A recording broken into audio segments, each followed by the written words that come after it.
Alors, ce qui m'intéresse ce matin, c'est que vous travaillez en ce moment sur le virus. Je travaille, mais pas forcément au labo, puisque on travaille sur ordinateur avec un collègue, et puis c'est tout.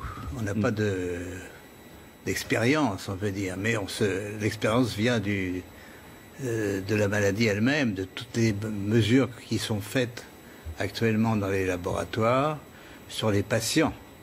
Et vous êtes arrivé à certaines conclusions. Alors, nous sommes arrivés à la conclusion qu'effectivement, il y avait eu une manipulation au sujet de ce virus. C'est-à-dire? Eh bien, qu'une partie, je ne dis pas le total, n'est-ce pas, mais il y a un modèle qui est évidemment le virus classique, et là c'était un modèle surtout venant de la chauve-souris, mais à ce modèle, on a par-dessus ajouté des séquences notamment du VIH, le virus du sida. Mais quand vous dites « on a ajouté », qui a ajouté? Moi, je ne sais pas. Mais c'est pas naturel, c'est ce que vous voulez dire? Non, ce n'est pas naturel. C'était un travail de professionnel, un travail de biologiste moléculaire. C'est un travail très minutieux, on peut dire d'horloger, on peut dire au niveau des séquences. Mais dans quel but? Dans quel but, ça, ce n'est pas clair. Moi, je l'expose, si vous voulez. Mon travail, c'est d'exposer les faits, c'est tout. Je n'accuse personne, je ne sais pas qui a fait ça et pourquoi. La possibilité, c'est peut-être que ils ont voulu faire, on ne sait pas, on a voulu faire un vaccin contre le sida.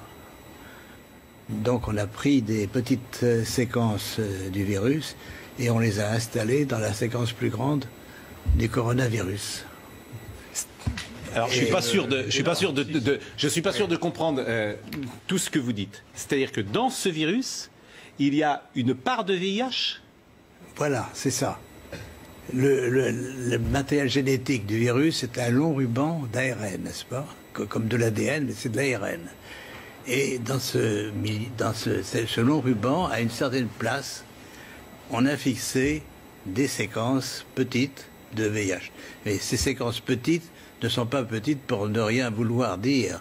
Elles ont la possibilité de modifier, par exemple, ce qu'on appelle des sites antigéniques. C'est-à-dire, si on veut faire un vaccin, on peut très bien modifier la protéine qui est exposée pour le vaccin par une petite séquence venant d'un autre virus. Mais vous êtes certain de ça? Parce qu'on a dit que le bruit a couru, que c'était d'une origine humaine, finalement. Et ça a été ensuite réfuté par la plupart des autorités scientifiques, quand même. Il y a quand même une volonté d'étouffement, si vous voulez. Les travaux, nous ne sommes pas les premiers.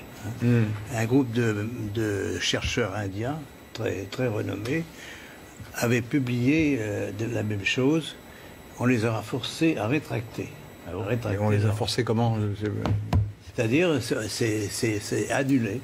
Il y a, si vous regardez leur publication, vous avez une grande bande annulée parce que...